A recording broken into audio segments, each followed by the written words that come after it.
أيها الذين آمنوا صلوا عليه وسلموا تسليما اللهم صل على سيدنا ومولانا محمد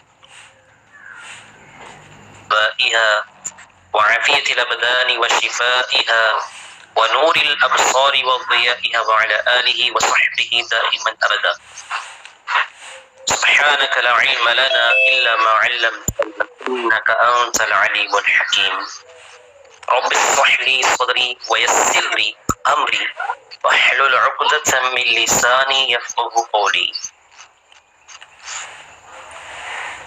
عزیز طالبات، کل کا بڑا ہی مبارک دن تھا، یوم عاشورہ.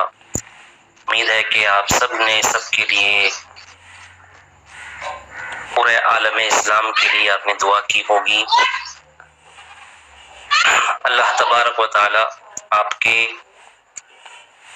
اور آپ کو اور آپ کے گھر والوں کو اپنے حفظ و امان میں رکھے، ہم سب کو اپنے حفظ و امان میں رکھے، اور آپ نے جو بھی دعائیں کی ہیں آپ کی نیک دلی جائز تمناؤں کو پورا فرمائے اور دنیا اور آخرت میں سرخروئی نصیب فرمائے.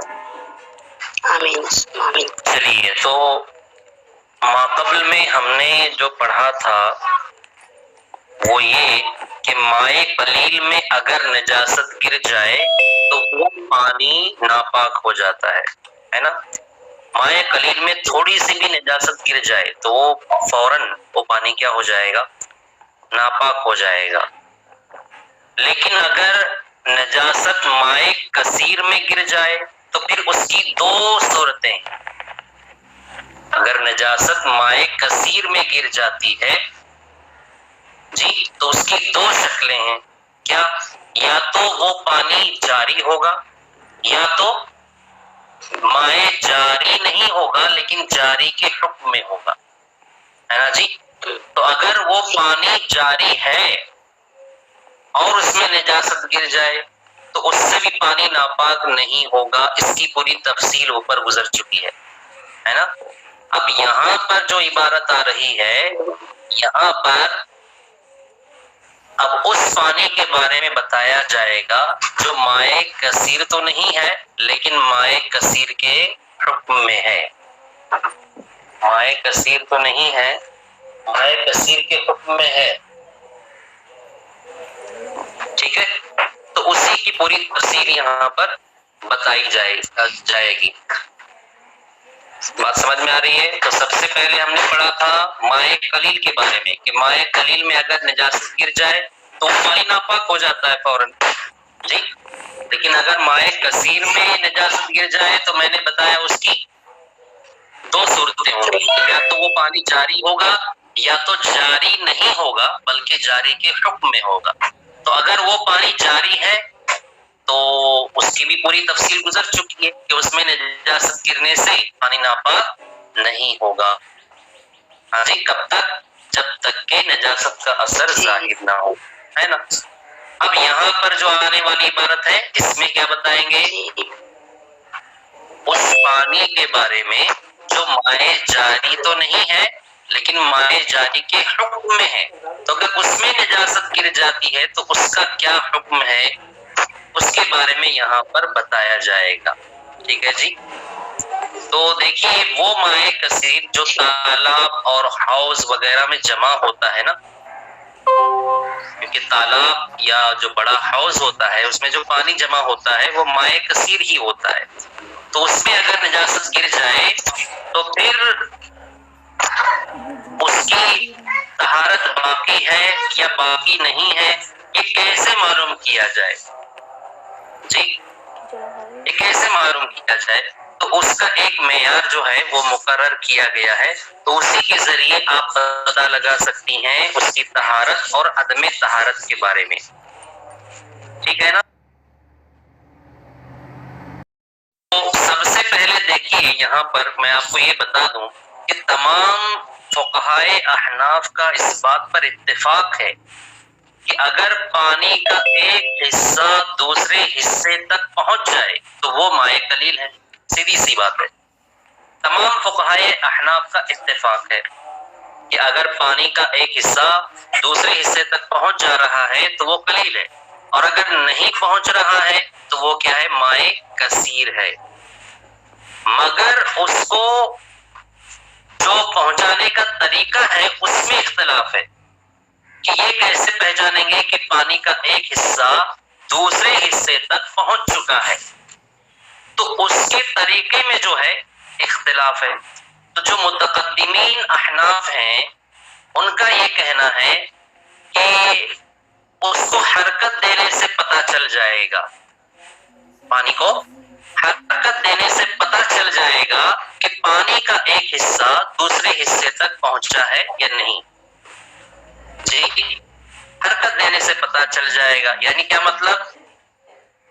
اگر پانی کے ایک کنارے کو حرکت دینے سے دوسرے کنارے میں حرکت پیدا ہو رہی ہے تو پھر وہ کیا ہے جی؟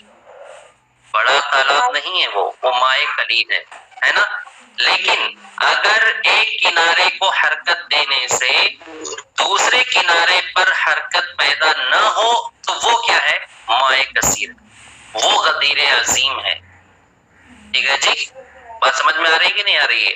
تو اگر دوسری جانب متحرک ہو جائے، حرکت پیدا ہو تو وہ مائع قلیل ہے، اور اگر دوسرے کنارے پر حرکت پیدا نہیں ہو رہی ہے یہاں پر حرکت دینے سے تو وہ کیا ہے؟ غدیر عظیم ہے، مائع کثیر ہے۔ بات سمجھ میں آ رہی ہے جی؟ اور متحرک ہونے کا مطلب کیا ہے یہ بھی میں آپ کو بتا دیتا ہوں۔ حرکت پیدا ہونے کا مطلب کیا ہے؟ کہ حرکت دیتے وقت پانی جو ہے اوپر نیچے ہوتا ہو۔ جب حرکت دی جائے ایک کنارے پر تو دوسرے کنارے پر حرکت پیدا نہ ہو، وہ مائع کثیر ہے نا جی۔ تو حرکت دینے سے مراد کیا ہے؟ متحرک ہونے سے مراد کیا ہے جی؟ کہ حرکت دیتے وقت پانی جو ہے اوپر نیچے ہوتا جی۔ اچھا، کبھی کبھار جو ہے بلبلے آ جاتے ہیں تو بلبلوں کا کوئی اعتبار نہیں ہے، کیوں؟ کیونکہ بلبلے جو ہیں پانی کے وہ تھوڑے سے پانی میں بھی حرکت دینے سے پیدا ہو جاتے ہیں، تو اس کا کوئی اعتبار نہیں ہے۔ تو بہرحال متقدمین احناف نے کہا کہ حرکت دینے سے پتہ چل جائے گا کہ پانی کا ایک حصہ دوسرے حصے تک پہنچا یا نہیں پہنچا جی۔ ٹھیک ہے، کیسے؟ وہ بھی انہوں نے بتا دیا کہ اگر پانی کے ایک کنارے کو حرکت دینے سے دوسرے کنارے پر حرکت پیدا نہ ہو تو وہ مائع کثیر ہے، غدیر عظیم ہے، یعنی بڑا تالاب ہے۔ بات سمجھی جی؟ اچھا، پھر یہی جو متقدمین فقہا ہیں، متقدمین احناف ہیں، تحریک کے سبب میں مختلف ہو گئے جی۔ یعنی تحریک جو ہے یہ کون سی تحریک معتبر ہوگی، اس میں اختلاف ہو گیا ان کا۔ اب حرکت جو ہے نا، ایک تو ہاتھ سے دینے والی حرکت ہو جائے گی، ہاتھ سے حرکت دیں گے تو متحرک ہوگا پانی، یا پھر ہو سکتا ہے جیسے کوئی وضو کرے تو اس سے بھی حرکت پیدا ہوتی ہے۔ تو تحریک کون سی معتبر ہوگی، اس میں بھی اختلاف ہو گیا، کس کا؟ متقدمین فقہا کا۔ چنانچہ امام ابو یوسف نے امام اعظم ابو حنیفہ سے روایت کیا ہے کہ غسل کرنے کی حرکت معتبر ہوگی۔ کون سی؟ غسل کرنے کی حرکت معتبر ہوگی، یعنی تحریک بالغسل یہ معتبر ہوگی۔ مطلب یہ کہ اگر تالاب کے ایک کنارے پر کوئی شخص اوسط درجے کا غسل کر رہا ہے، اوسط درجے کا مطلب نارمل طریقے سے غسل کر رہا ہے جی، اور دوسری جانب جو ہے وہ حرکت پیدا نہیں ہو رہی ہے، یہ آدمی جو ہے ایک کنارے پر بیٹھ کر تالاب کی غسل کر رہا ہے اوسط درجے کا، اور دوسری جانب جو ہے وہ حرکت پیدا نہیں ہو رہی ہے، تو یہ بڑا تالاب ہے، یہ غدیر عظیم ہے، یہ مائع کثیر ہے۔ ٹھیک ہے، چلیے، تو یہ پہلا ہو گیا قول تحریک کے سلسلے میں کہ تحریک کون سی معتبر ہے۔ تو میں نے بتایا کہ تحریک کے سلسلے میں بھی متقدمین حضرات مختلف ہیں، ہے نا، اختلاف ہو گیا ان میں بھی۔ تو امام ابو یوسف نے امام اعظم ابو حنیفہ سے روایت کیا ہے کہ تحریک بالغسل معتبر ہوگی، وہ میں نے بتا دیا ابھی آپ کو۔ ٹھیک ہے جی، اچھا، اور امام ابو یوسف نے امام اعظم ابو حنیفہ سے یہ بھی روایت کیا ہے کہ تحریک بالید معتبر ہے. کیا معتبر ہے؟ تحریک بالید. تحریک بالید کا مطلب کیا ہوا کہ اگر ایک کنارے پر ہاتھ سے حرکت دی جائے، ہاتھ کے ایک کنارے پر ہاتھ سے اگر حرکت دی جائے اور دوسرے کنارے پر دوسری جانب حرکت اگر پیدا نہ ہو تو پھر وہ کیا ہے؟ غدیر عظیم ہے، وہ بڑا تالاب ہے، وہ مائع کثیر ہے. مطلب یہ ہے کہ تحریک بالید معتبر ہے نا. امام ابو یوسف نے امام اعظم ابو حنیفہ سے یہ بھی روایت کی ہے، تو یہ دوسری روایت ہو گئی، تحریک بالید معتبر ہے. اور امام محمد رحمہ اللہ سے مروی ہے کہ تحریک بالوضو معتبر ہے، یعنی وضو کرنے کی جو حرکت ہے وہ معتبر ہوگی. کون سی حرکت معتبر ہے؟ وضو کرنے کی حرکت معتبر ہوگی، جس کو تحریک بالوضو بولیں گے. مطلب یہ ہے کہ اگر ایک کنارے پر کوئی بیٹھ کر تالاب کی وضو کر رہا ہے اور دوسرا کنارہ متحرک نہ ہوتا ہو، دوسرے کنارے پر حرکت پیدا نہ ہو رہی ہو، تو وہ کیا ہے؟ غدیر عظیم ہے، مائع کثیر ہے، بڑا تالاب ہے. بات سمجھ میں آ رہی ہے؟ تو بہرحال تحریک کے سلسلے میں جیسا کہ میں بتا چکا ہوں، فقہائے احناف کے درمیان اختلاف ہے، متقدمین کے درمیان. جی، تو چنانچہ اس بارے میں بھی کتنے قول ہیں؟ 3 قول ہیں. کتنے ہیں جی؟ 3.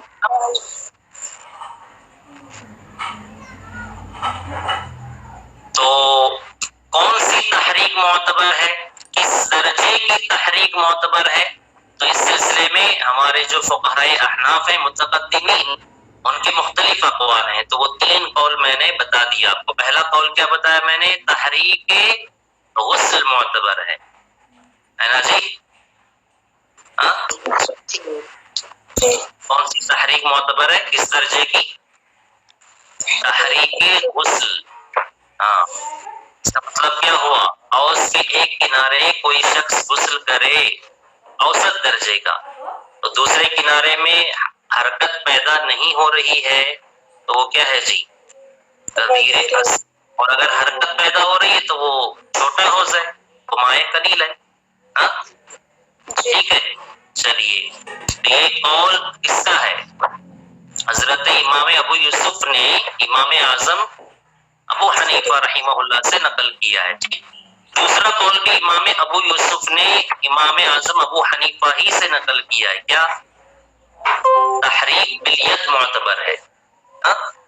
ٹھیک. تیسرا کون سا ہے؟ تیسرا قول جو ہے وہ امام محمد رحمہ اللہ سے منقول ہے کہ تحریک توضی کا اعتبار ہوگا، یعنی اگر کوئی شخص تالاب یا حوض کے ایک کنارے پر بیٹھ کر وضو کر رہا ہے اور دوسرا کنارہ متحرک نہ ہو، حرکت پیدا نہیں ہو رہی ہے، تو وہ غدیر عظیم ہے. اور اگر حرکت پیدا ہو رہی ہے تو وہ کیا ہے؟ تالاب ہے، وہ غدیر عظیم نہیں ہے. بات سمجھیں آپ جی؟ تو تحریک کے سلسلے میں جو 3 قول میں نے آپ کو ابھی ابھی بتائے، ہر ایک قول کی دلیل تو ہونی چاہیے. تو تینوں کی دلیل میں آپ کو بتا دوں گا. تو دیکھیے، تحریک کے سلسلے میں جو 3 قول میں نے ابھی ابھی ذکر کیا آپ کے سامنے، ان میں سے جو قول اول ہے اس کی دلیل میں آپ کو بتا رہا ہوں. اس کی دلیل یہ ہے کہ حوض اور تالاب میں وضو کی بنسبت غسل کی ضرورت زیادہ پیش آتی ہے، کیونکہ عام طور پر جو ہے وضو گھروں سے ہی کیا جاتا ہے، گھروں میں ہی کیا جاتا ہے نا. پہلے اگلے زمانے کی بات کر رہا ہوں میں، ابھی کی نہیں. اگلے زمانے میں کیا ہوتا تھا کہ بڑے بڑے حوض ہوا کرتے جگہ جگہ، ہے نا. تو زیادہ تر لوگ جو ہے وضو تو گھر ہی میں کرتے، لیکن اگر غسل وغیرہ کی حاجت ہوتی تو وہ کہاں کرتے؟ حوض میں کرتے. سمجھے نا. تو چلیے، تو قول اول کی دلیل کیا ہے؟ قول اول کی دلیل یہی ہے. قول اول یاد ہے نا؟ قول اول کیا ہے؟ کون سی تحریک معتبر ہے؟ کس درجے کی؟ تحریک غسل۔ اس کی دلیل یہ ہے کہ حوض اور تالاب میں وضو کی بنسبت کس کی ضرورت زیادہ پیش آتی ہے؟ غسل کی۔ کہ عموماً جو ہے عام طور پر وضو گھروں میں ہی کیا جاتا ہے اور غسل وغیرہ جو ہے وہ تالاب میں۔ جی، اس لیے تحریک کے سلسلے میں کون سی تحریک معتبر ہوگی؟ تحریک بالاغتسال، یعنی تحریک غسل معتبر ہوگی۔ ٹھیک ہے، یہ پہلے قول کی دلیل ہو گئی۔ اور دوسرے قول کی دلیل کیا ہے؟ دیکھیے، دوسرے قول کی دلیل یہ ہے کہ تحریک بالید اور تحریک بالغسل میں اخف کون سا ہے، یعنی ہلکا کون سا ہے؟ تحریک بالید ہے۔ کون سا ہے؟ تحریک بالید، یہ ہلکا ہے نا؟ جی، تو تحریک بالید یہ سب سے اخف ہے، اس لیے لوگوں کی آسانی کے پیش نظر اس کا اعتبار کیا جائے گا، اس کو ماننا زیادہ بہتر ہوگا لوگوں کی آسانی کے پیش نظر۔ بات سمجھیں آپ؟ جی، تو یہ دوسرے قول کی دلیل ہو گئی۔ کیا دلیل ہوئی دوسرے قول کی؟ تحریک بالید یہ اخف ہے،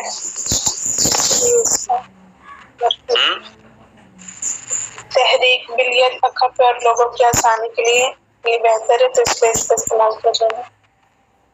ہاں، تحریک بالغسل اور تحریک بالید، تحریک بالوضو یا تحریک بالید جو بھی بولیں آپ، ان میں جو اخف ہے وہ اخف کیا ہے؟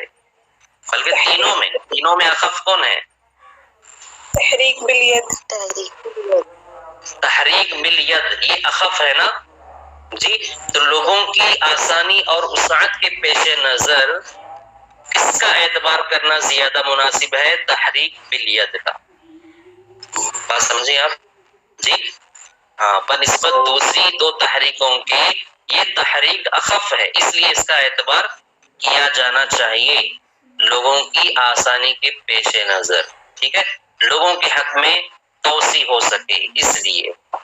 اچھا ٹھیک ہے، تیسرا جو قول ہے قول ثالث یا تیسری جو روایت ہے اس کی دلیل کیا ہے؟ اس کی دلیل یہ ہے کہ تینوں تحریکوں میں اوسط درجے کی تحریک کون سی ہے؟ تحریک بالوضو۔ ہاں، تحریک بالتوضی جو ہے نا یہ اوسط درجے کی ہے۔ جی، آپ کو معلوم ہی ہے کہ تمام امور میں اوسط درجے کا امر بہتر سمجھا جاتا ہے نا؟ خیر الامور اوسطها۔ جی، تو تمام امور میں اوسط درجے کا امر جو ہے وہ بہتر سمجھا جاتا ہے، اور یہاں پر جو تین تحریکیں، تحریک غسل، تحریک وضو، تحریک ید، تینوں میں جو تحریک توضی ہے یعنی وضو والی حرکت، یہ کیا ہے؟ تحریک اغتسال اور تحریک ید میں اوسط درجے کی ہے، اسی لیے اس کا اعتبار کیا جائے گا۔ یہ تیسرے قول کی دلیل ہو گئی۔ ٹھیک ہے جی؟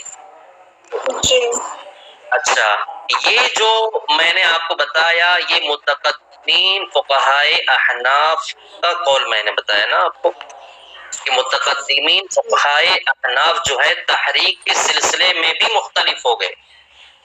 ہاں، تحریک کے سلسلے میں بھی ان کی آرا کیا ہو گئی؟ مختلف ہو گئی نا؟ جی، کسی نے بتایا کہ کون سی تحریک معتبر ہوگی، کسی نے کچھ بتایا۔ ٹھیک ہے، اس سے پہلے ان کا اختلاف کس میں تھا؟ کس میں تھا جی؟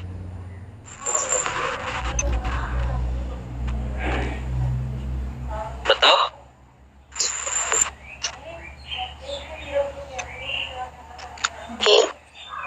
کہ پانی کا ایک حصہ دوسرے حصے تک پہنچ چکا ہے حرکت دینے سے، اس سے حرکت دینے سے نا، کہ پانی کے ایک کنارے کو حرکت دینے سے اگر دوسری جانب حرکت پیدا ہو رہی ہے تو وہ مائع قلیل ہے، اور اگر حرکت نہیں پیدا ہو رہی تو وہ کیا ہے؟ مائع کثیر ہے نا جی؟ یہی حضرات جو ہے وہ اس میں مختلف ہو گئے، اس میں ان کا اختلاف ہوا وہی تحریک کے سلسلے میں کہ تحریک کس درجے کی اور کون سی تحریک معتبر ہو. ٹھیک ہے نا جی. تو فقہائے احناف میں سے جو متاخرین فقہا ہیں ان کی رائے یہ ہے کہ ایک کنارے سے دوسرے کنارے تک پانی کا پہنچنا یہ حرکت دینے کے علاوہ دوسری چیز سے بھی پتہ کیا جا سکتا ہے. سمجھیں آپ؟ یہ کس کا کہنا ہے؟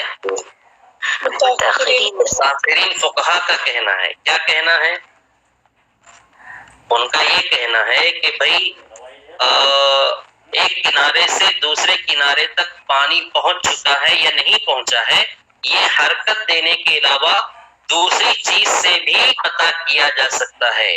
چنانچہ بعض متاخرین فقہا کا کہنا ہے کہ مٹیالہ پن معتبر ہوگا. کیا معتبر ہوگا؟ مٹیالہ پن. یعنی کیا مطلب؟ اگر تالاب کے ایک کنارے غسل کیا اور اس سے پانی کا رنگ جو ہے وہ مٹیالہ ہو گیا جی، تو اگر وہ مٹیالہ پن دوسری جانب پہنچ گیا تو وہ کیا ہے جی؟ مائع قلیل ہے. اور اگر مٹیالہ پن جو ہے وہ نہیں پہنچا دوسرے کنارے تک تو وہ کیا ہے؟ مائع کثیر ہے. یہ بعض متاخرین فقہا نے کہا. ٹھیک ہے. اور ابو حفص کبیر ہیں متاخرین فقہا میں، تو ابو حفص کبیر سے روایت کیا گیا ہے کہ رنگ کا اعتبار ہوگا. کس کا اعتبار ہوگا؟ رنگ کا اعتبار ہوگا یہ پہچاننے کے لیے کہ پانی کا ایک حصہ دوسرے حصے تک پہنچا ہے کہ نہیں ہے. پانی کا ایک حصہ ایک کنارے سے دوسرے کنارے تک پہنچا ہے یا نہیں پہنچا ہے، تو اس کا اعتبار ہوگا، رنگ کا اعتبار ہوگا. مطلب تالاب کے ایک کنارے مثلا کوئی رنگ ڈال دیا جائے، یعنی زعفران مثلا ڈال دیا جائے، تو زعفران کا اثر اگر دوسرے کنارے تک پہنچ گیا تو وہ کیا ہے جی؟ مائع قلیل ہے. اور اگر زعفران کا رنگ دوسرے کنارے تک نہیں پہنچا تو وہ کیا ہے؟ مائع کثیر ہے، وہ غدیر عظیم ہے. ٹھیک ہے. اچھا اور دیکھیے، اور متاخرین فقہا میں ایک ہیں ابو سلیمان جوزجانی. کون ہے؟ ابو سلیمان جوزجانی. تو انہوں نے مساحت کا اعتبار کیا ہے. کس کا اعتبار کیا ہے؟ مساحت کا. مساحت سمجھتی ہیں؟ یعنی مساحت یعنی کیا جی؟ پیمائش، ناپنا جس کو ہم بولتے ہیں. ہاں ٹھیک ہے جی. تو ابو سلیمان جوزجانی نے اس کا اعتبار کیا ہے مساحت کا. یعنی مطلب یہ ہے کہ اگر وہ دہ دردا ہے، یعنی 10 گز لمبا اور 10 گز چوڑا ہے وہ حوض، تو وہ آب کثیر ہے، مائع کثیر ہے. اور اگر اس سے کم ہے تو وہ کیا ہے جی؟ مائع قلیل ہے. بات سمجھ میں آ رہی ہے؟ چلیے، تو متقدمین جو فقہا تھے ان کے درمیان اور متاخرین فقہا کے درمیان کیا فرق ہے؟ سمجھ میں آ گیا ہوگا آپ کے. ہاں جی ہاں. متقدمین جو احناف ہیں، فقہائے احناف، انہوں نے کہا کہ پہچانیں گے کیسے جی؟ پہچانیں گے کیسے؟ تو انہوں نے کیا بتایا؟ حرکت دینے سے معلوم کیا جائے گا. ٹھیک ہے جی، اس سے معلوم کیا جائے گا حرکت دینے سے. اب یہ علیحدہ امر ہے کہ حرکت کون سی حرکت معتبر ہے، کون سی تحریک معتبر ہے، اس میں ان کا اختلاف ہے، وہ علیحدہ امر ہے. لیکن متقدمین فقہا نے یہی کہا تھا کہ بھئی پانی کا ایک حصہ دوسرے حصے تک پہنچ چکا ہے یا نہیں، کیسے پہچانیں گے؟ حرکت دینے سے. لیکن جو متاخرین فقہا ہیں ان کی رائے کیا ہے جی؟ حرکت دینے کے علاوہ پانی کا ایک حصہ دوسرے کنارے تک پہنچا ہے کہ نہیں پہنچا ہے، یہ حرکت دینے کے علاوہ دوسری چیزوں سے بھی معلوم کیا جا سکتا ہے. تو بعض متاخرین فقہا نے کس کا اعتبار کیا؟ مٹیالے پن کا. اور بعض نے رنگ کا اعتبار کیا. اور بعض نے کس کا؟ مساحت کا اعتبار کیا. جیسا کہ ابو سلیمان جوزجانی ہیں، انہوں نے کس کا اعتبار کیا ہے؟ مساحت کا، یعنی پیمائش کا جی. کہ اگر وہ حوض دہ دردا ہے، یعنی 10 گز لمبا 10 گز چوڑا، تو وہ کیا ہے جی؟ آب کثیر ہے، مائع کثیر ہے، غدیر عظیم ہے. اور اگر اس سے کم ہے تو وہ پھر کیا ہے؟ مائع قلیل ہے. بات سمجھ میں آ رہی ہے جی؟ اچھا، امام محمد رحمہ اللہ سے نوادر کی روایت میں یہ منقول ہے. نوادر یعنی جو ظاہر الروایہ کے علاوہ ہوں، ان کو کیا کہا جاتا ہے؟ نوادرات. میں نے بتایا تھا نا، امام محمد رحمہ اللہ کی 6 کتابیں ہیں، ہے نا؟ ان میں جو روایات ہیں ان کو کیا کہا جاتا ہے؟ ظاہر الروایہ. لیکن امام محمد کی ان 6 کتابوں کے علاوہ اور بھی کتابیں ہیں، جیسے کہ کیسانیات، جرجانیات وغیرہ، ہے نا؟ تو ان میں جو روایات ہیں ان کو کیا کہا جاتا ہے؟ نوادر. کیا کہا جاتا ہے؟ نوادر. یہ ظاہر الروایہ نہیں ہے بلکہ نوادر ہے. تو امام محمد سے نوادر کی روایت میں منقول ہے کہ امام محمد سے کسی نے غدیر عظیم کے بارے میں دریافت کیا، پوچھا کہ غدیر عظیم کیا ہے، کتنا ہوتا ہے؟ تو امام محمد نے اپنی مسجد کی طرف اشارہ کر کے فرمایا تھا کہ میری اس مسجد کی طرح. یعنی اگر وہ حوض جس کے بارے میں تم پوچھ رہے ہو میری مسجد کے حوض کی طرح ہے تو وہ حوض کیا ہوگا؟ کیا ہوگا؟ عظیم ہوگا، یعنی غدیر عظیم ہے. اور اگر میری اس مسجد کے جیسا نہیں ہے، اس سے کم ہے، تو پھر وہ کیا ہے جی؟ چھوٹا تالاب. تو بعد میں جب ان کی مسجد کے حوض کی پیمائش کی گئی، ناپا گیا اس کو، تو ایک روایت کے مطابق وہ 8x8 نکلی وہ، یعنی ہست در ہست. اور دوسری روایت کے مطابق وہ کتنی نکلی؟ 10 در 10، یعنی 10x10، 10 گز لمبی اور 10 گز چوڑی. سمجھ گئی جی؟ چلیے، تو بہرحال امام محمد رحمہ اللہ سے نوادر کی روایت میں یہ منقول ہے جو میں نے آپ کو بتایا کہ ان سے کسی نے غدیر عظیم یعنی بڑے تالاب کے بارے میں دریافت کیا، پوچھا کہ غدیر عظیم ہوتا کتنا ہے جی؟ تو آپ نے فرمایا تھا کہ اگر حوض جو ہے میری اس مسجد کے حوض کے برابر ہے تو وہ کیا ہے؟ غدیر عظیم ہے، ورنہ وہ چھوٹا تالاب ہے. تو جب امام محمد رحمہ اللہ کے اس مسجد کے حوض کی پیمائش کی گئی، ایک روایت کے مطابق وہ کتنا نکلا؟ 8x8 نکلا. اور ایک روایت کے مطابق جو ہے وہ کتنا نکلا؟ 10x10. ٹھیک ہے جی. اور کچھ حضرات نے یہ بھی کہا کہ وہ اندر کا جو حصہ ہے وہ ہشت در ہشت تھا، یعنی 8x8 تھا اندر سے. اور باہر سے جب پیمائش کی گئی تو وہ کتنا ہوا؟ 10 در 10 ہو گیا، یعنی 10x10 ہو گیا.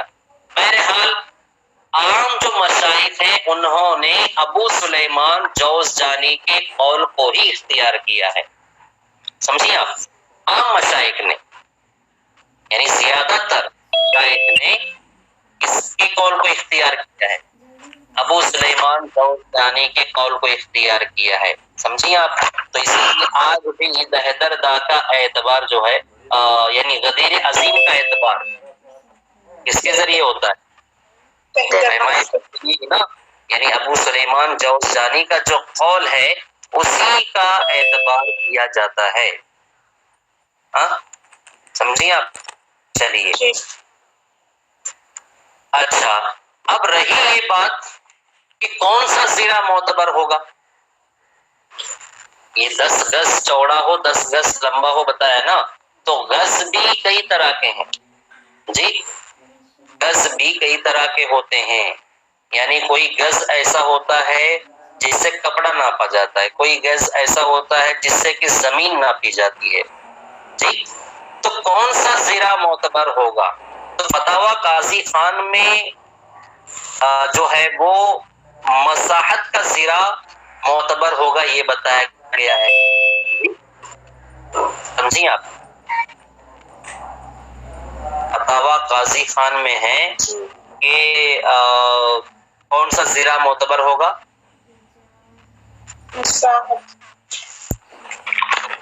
کون سا زیرہ معتبر ہوگا؟ یعنی جو مساحت کا زرا ہوتا ہے وہ آپ کو میں بتا دیتا ہوں وہ کتنا ہوتا ہے. دیکھیے 7 مٹھی. کتنا؟ 7 مٹھی. مٹھی جو ہوتی ہے نا ہاتھ کی, ہاں جی 7 مٹھی, اور ہر مٹھی پر ایک کھڑی انگلی زائد ہو. ٹھیک ہے نا, تو وہ ہو گیا 1 گز. بات سمجھیں آپ؟ 7 مٹھی ہاتھ کی اور ہر مٹھی پر ایک کیا؟ کھڑی انگلی بھی زائد ہو. ٹھیک ہے جی. تو جو فتاوی قاضی خان ہے, فتاوی قاضی خان میں یہ لکھا ہوا ہے, یعنی صاحب فتاوی قاضی خان کی یہ رائے ہے کہ 7 مٹھی ہو اور ہر مٹھی پر ایک کھڑی انگلی کا اضافہ بھی ہو. ٹھیک ہے جی. اچھا, اور جو مصنف ہیں, مصنف علیہ الرحمن صاحب ہدایہ نے کپڑے کے زرا کا اعتبار کیا ہے. کس کا اعتبار کیا ہے؟ کپڑے کے زرا کا, یعنی وہ گز جس سے کہ کپڑا ناپا جاتا ہے. میں نے ابھی بتایا نا آپ کو کہ جو زرا ہوتا ہے وہ الگ الگ ہوتا ہے. زمین ناپنے کا جو ہے وہ الگ ہے, ہاں, اور کپڑے کا الگ ہے, فلاں چیز کا الگ ہے. تو فتاوی قاضی خان میں کیا ہے وہ تو میں نے بتا دیا کہ کون سی مساحت کا اعتبار ہوگا جی, کون سے زرا کا اعتبار ہوگا بتا دیا وہاں پہ. 7 مٹھی ہو اور ہر مٹھی پر کیا ہو؟ ایک کھڑی انگلی زائد ہو, اضافہ ہو ایک کھڑی انگلی کا, تو اس گز کا اعتبار ہوگا. اور صاحب کتاب جو مصنف علیہ رحمہ ہے انہوں نے اس کا اعتبار کیا ہے, کپڑے کے زرا کا اعتبار کیا ہے. اور کپڑے کا زرا جو ہے وہ کتنا ہوتا ہے؟ 7 مٹھی کا ہوتا ہے. اور 7 مٹھی پر جو ہر مٹھی پر کھڑی انگلی زائد نہیں ہوتی, اس میں صرف 7 مٹھی ہوتی ہیں, صرف 7 مٹھی ہوتی ہیں. تو فرق ہوا نا جی. قاضی خان علیہ الرحمن نے جو بتایا ہے, جو جس زرا کا اعتبار کیا ہے وہ زرا کیسا ہے؟ 7 مٹھی اور ہر مٹھی پر ایک کھڑی انگلی بھی زائد ہے نا. لیکن صاحب کتاب نے